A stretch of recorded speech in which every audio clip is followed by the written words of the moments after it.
কোরআন শিক্ষার কোর্সে আপনাদেরকে স্বাগতম। তো আজকের এই ভিডিওটি হচ্ছে পর্ব 2। গত পর্বতে আমি আপনাদেরকে আরবি হরফগুলা মাখরাজ অনুযায়ী সুশুদ্ধভাবে শিখাইছিলাম। যারা কোরআন মাজিদ সুশুদ্ধভাবে শিখতে চান সহজ নিয়মে, তারা অবশ্যই আমাদের এই ধারাবাহিক কোর্সের ভিডিওগুলা ধারাবাহিকভাবে দেখবেন। তাহলে ইনশাআল্লাহ খুব সহজেই আপনারা কোরআন মাজিদ সুশুদ্ধ করে শিখতে পারবেন। আর যদি আপনারা আমাদের এই চ্যানেলে নতুন হয়ে থাকেন, অবশ্যই প্লিজ সাবস্ক্রাইব করে দিবেন। আর যারা আমার কাছে অনলাইনে কোরআন শিখতে চান, দেখুন এই ভিডিও ডিসক্রিপশনে আমি নাম্বার দিয়ে দিছি, সেই নাম্বারে যোগাযোগ করে আমার সাথে যোগাযোগ করবেন। ইনশাল্লাহ আমি অনলাইনে কোরআন মাজিদ শেখানোর চেষ্টা করব। তো আজকের এই ভিডিওতে আমরা শিখব আরবি হরফ 29টি হরফের মধ্যে 7টি মোটা হরফ এবং আরও অনেক কিছুই শিখবো আজকের এই ভিডিও থেকে। তো অবশ্যই আপনার ভিডিওটা সম্পূর্ণ দেখলেই বুঝতে পারবেন যে এখানে দেখুন লেখা আছে যে পাশাপাশি হরফের উচ্চারণের পার্থক্য। তো পাশাপাশি হরফের উচ্চারণের পার্থক্যের মধ্যে যে হরফগুলো রয়েছে, এই হরফগুলো আমরা উচ্চারণ করতে গিয়ে অনেক রকম ভুল করে থাকি। যেমন এখানে দেখুন, আমরা জালের উচ্চারণ এবং জার উচ্চারণ দুইটি একরকম করে ফেলি। হা এবং হা, এই দুইটা অক্ষর আমরা অনেক সময় একরকম করে ফেলি। তো এইগুলো কিন্তু এক হরফ হবে না, প্রত্যেকটা হরফের উচ্চারণ কিন্তু ভিন্ন। তো এই বিষয়গুলো আজকের এই ভিডিওতে আমরা বিস্তারিতভাবে আলোচনা করব। তো অবশ্যই ভিডিওটি সম্পূর্ণ দেখলে আপনারা খুব সুন্দরভাবে এই প্রত্যেকটা বিষয় বুঝতে পারবেন ইনশাআল্লাহ। তো আরবি হরফ হচ্ছে 29টি। তো আরবি হরফ 29টি হরফের মধ্যে 7টি মোটা হরফ আছে। তিলাওয়াত করার সময় মুখের ভেতর থেকে জিহ্বার সাহায্যে মোটা করে উচ্চারণ করতে হবে। আর 7টি মোটা হরফ হচ্ছে সদ, দদ, ত, জ, গইন, খ, কফ। এই 7টি হরফ হচ্ছে মোটা হরফ। যখন আপনি কোরআন মাজিদ তেলাওয়াত করবেন, এই 7টি হরফ সবসময় মোটা করেই আপনাকে উচ্চারণ করতে হবে। এই 7টি হরফ যদি পাতলা হয়ে যায় তাহলে কিন্তু উচ্চারণ ভুল হয়ে যাবে। এছাড়া আরও 2টি হরফ আছে, হরকত ব্যবহার অনুযায়ী কোনো কোনো সময় মোটা করে উচ্চারণ করতে হয়, আবার অনেক সময় পাতলা হয়। তা হচ্ছে র এবং লাম। অর্থাৎ র, লাম এই দুইটি অক্ষর কখনো মোটা হবে আবার কখনো পাতলা হবে, সেটা হচ্ছে নিয়ম অনুযায়ী। তো সেগুলো আমরা শিখবো ইনশাল্লাহ। তো এখানে দেখুন লেখা আছে, নিচের 8টি হরফ উচ্চারণ করার সময় অনেকেরই ঠোঁট গোল হয়ে যায়। ঠিক আছে, এটা খুবই গুরুত্বপূর্ণ। যেমন সদ, দদ, ত, জ, গইন, খ, কফ, র।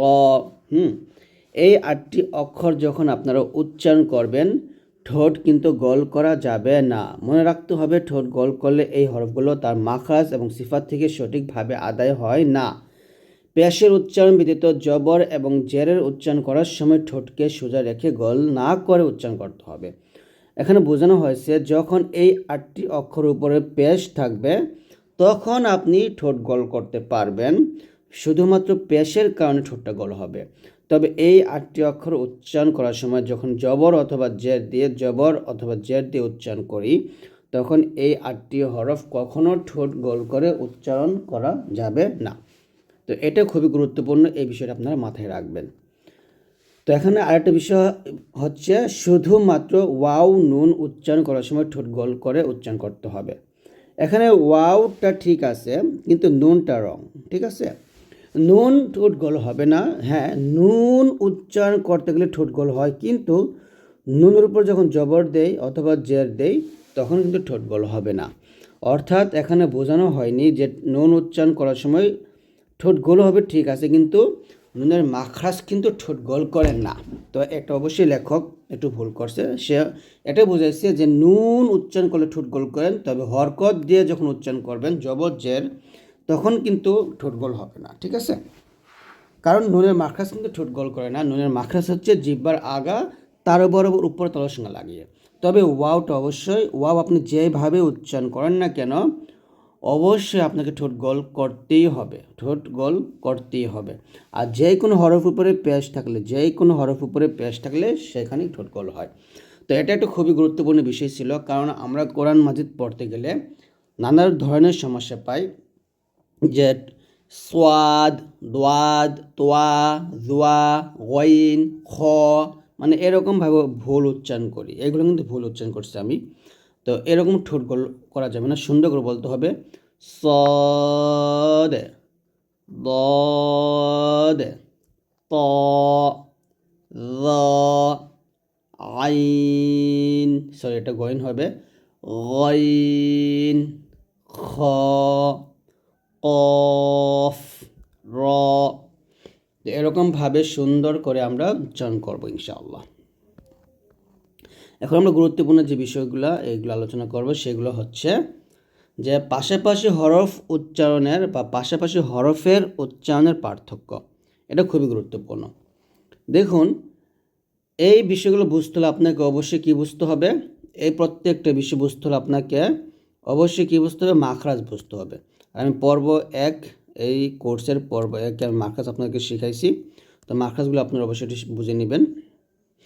জাল এবং জা, জালের মাখরাজ কোথায় এবং জায়ের মাখরাজ কোথায়, এই মাখরাজগুলো যদি আপনারা না বুঝেন, এই মাখরাজগুলো না বুঝলে কিন্তু আপনার উচ্চারণ সঠিক হবে না। জাল হবে জিহ্বাটা উপরে দাঁতের আগে লাগিয়ে জাল, আর জা হবে জিহ্বাটা নিচে দাঁতের মাঝে লাগিয়ে জা। তো এখানে মাখরাজের মধ্যে পার্থক্য হচ্ছে জাল এবং জা দুটোই পাতলা অক্ষর, তবে জাল হবে জিহ্বা উপরের দাঁতের আগে লাগবে, উপরের 2 দাঁতের আগায়। আমাদের সামনের উপরে 2টি বড় দাঁত থাকে, ওই বড় 2 দাঁতের আগার সঙ্গে লাগবে জালটা, আর জা লাগবে জিহ্বাটা নিচের দাঁতের মাঝে, নিচের দাঁতের মাঝে লাগাতে হবে। তাহলে এটা হবে জাল, পাতলা করে জাল, আর এটা হবে জা জা।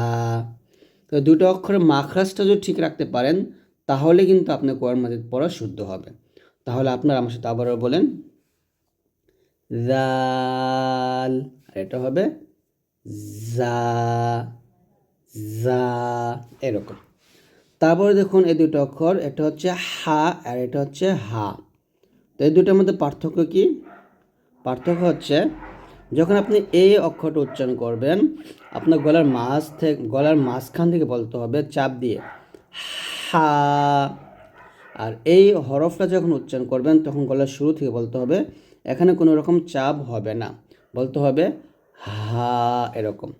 তাহলে এটা হবে হা আর এটা হবে হা।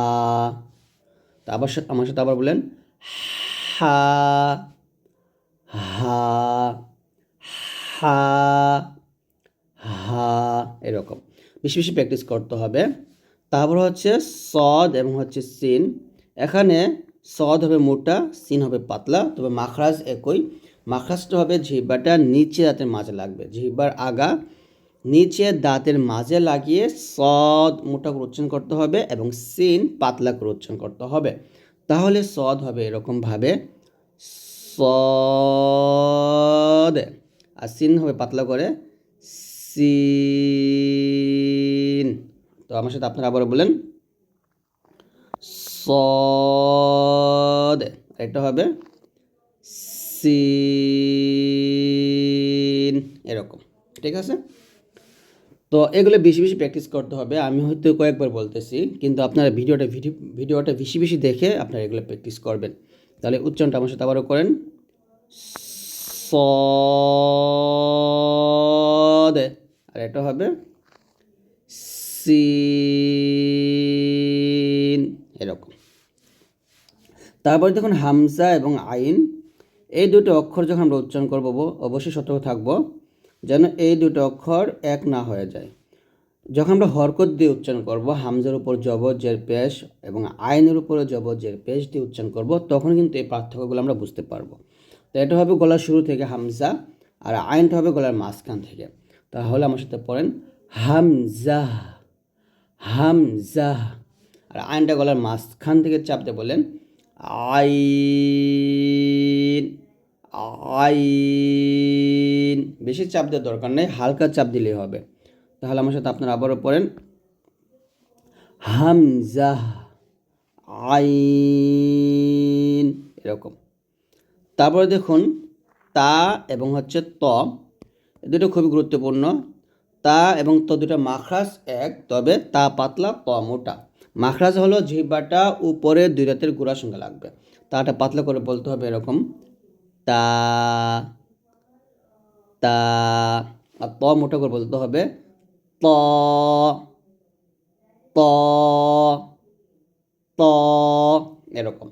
তাহলে তাটা আমার সাথে পড়েন তা, আর তটা হবে ত মোটা করে। তারপর হচ্ছে দদ এবং হচ্ছে জ, সরি, তারপর হচ্ছে জ এবং জাল। জ এবং জাল, যেখানে আমরা একটা মিস করছি সেটা হচ্ছে দাল এবং দদ। আচ্ছা, দাল এবং দদের মাখরাজটা দেখুন, আমরা দাল দদ শিখি। দাল, দাল হবে পাতলা, দদ হবে মোটা এবং দুটা মাখরাজও আলাদা। দাল হচ্ছে তা এবং তয়ের মতো, অর্থাৎ জিহ্বার আগায় সামনের উপরের দুই দাঁতের গোড়ার সঙ্গে লাগবে দাল। আর দদটা মোটা করতে হবে, জিহ্বার গোড়ার কিনারা উপরের মারি দাঁতে গোড়ার সঙ্গে লাগবে, যেমন এরকম দে। তাহলে এটা হবে দাল, আর এটা হবে দে, এরকম। তোমার সাথে আপনারা আবারও বলেন দাল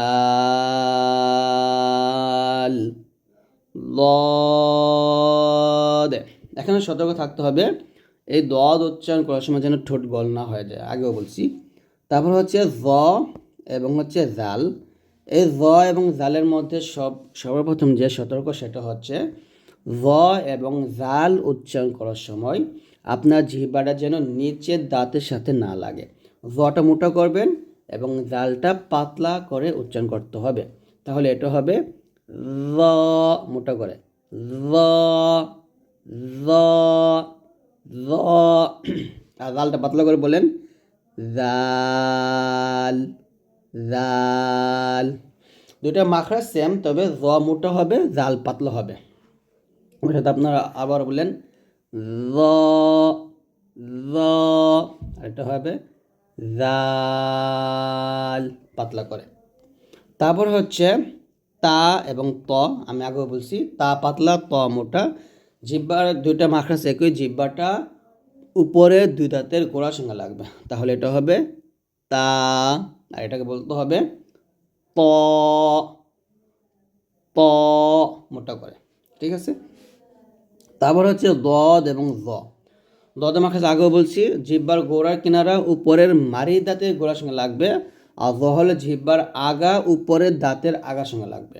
এটা হবে দদ, এটা হবে জ জ, এরকম। জটা অবশ্যই মোটা করতে হবে, জ, মানে জ একটা গ্রান থাকতে হবে, ঠিক আছে। তারপর হচ্ছে কফ এবং হচ্ছে কাফ।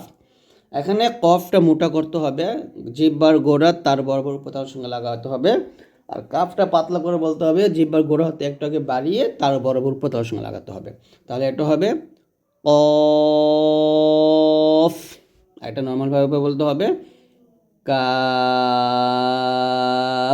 এরকম। এখানে জিম জা ভ জা জা জাল জিম, এই তিনটে অক্ষর আবার দেওয়া হয়েছে, আমি তিনটে একসাথে বোঝাই। দেখুন, প্রথম লিখবো হচ্ছে জাল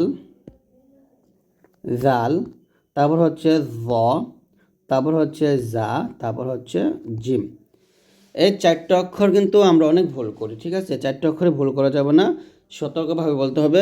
জাল এবং জ দুইটা মাখরাজ, এই দুইটা জাল এবং জ এই দুইটা হচ্ছে জিহ্বার আগা সামনের উপরে দুই দাঁতের আগার সঙ্গে লাগবে, যেমন হবে জাল ল। আর জাটা হবে জিহ্বাটা নিচে দাঁতে লাগবে, নিচে দাঁতে জা। আর জিম, জিম যখন আমরা উচ্চারণ করব, এই জিম উচ্চারণ করার সময় কোনোভাবে দাঁত যেন দাঁতের জিহ্বা যেন দাঁতের সাথে না লাগে, কোনোভাবে জিহ্বাটা দাঁতের সাথে লাগানো যাবে না। তাহলে এটা বলতে হবে জিম, এরকম জিহ্বার মধ্যখান তার বরাবর উপরে তলার সঙ্গে লাগাতে হবে, জিম, এরকমভাবে। তো আপনারা এইগুলো বেশি বেশি প্র্যাকটিস করবেন। জাল পাতলা, জাও পাতলা। জাল হবে জিহ্বাটা উপরে দাঁতের আগায়, আর যা হবে জিহ্বাটা নিচে দাঁতের মাঝে, ঠিক আছে। তারপরে জ এবং জাল এই দুইটা মাখরাজ সেমি, জিহ্বাটা উপর দাঁতের আগায় লাগাতে হবে, আর জিম উচ্চারণ করার সময় জিহ্বা যেন কোনোভাবে দাঁত না লাগে, জিহ্বার মধ্যখান তার বরাবর উপরে তালুর সঙ্গে লাগাতে হবে, জিম এরকম। তো আপনারা যদি এই কয়েকটা হরফ যদি পার্থক্যগুলো বুঝতে পারেন তাহলে কিন্তু আপনাদের কোরআন মাজিদও শুদ্ধ হবে ইনশাআল্লাহ। তো এগুলো অবশ্যই আপনাদের বেশি বেশি প্র্যাকটিস করতে হবে। আমি যা যা বলছি প্রত্যেকটা বিষয় নোট করতে হবে, নোট করে করে প্র্যাকটিস করতে হবে। তো যদি আজকের এই ভিডিওটি ভালো লাগে অবশ্যই লাইক দিয়ে দিবেন, আর যারা আমার কাছে অনলাইনে কোরআন শিখতে চান অবশ্যই আমার নাম্বারে যোগাযোগ করবেন। সবাই ভালো থাকবেন, আল্লাহর রহমতে ইনশাআল্লাহ। নেক্সট পার্টের জন্য অপেক্ষা করুন। আল্লাহ হাফেজ।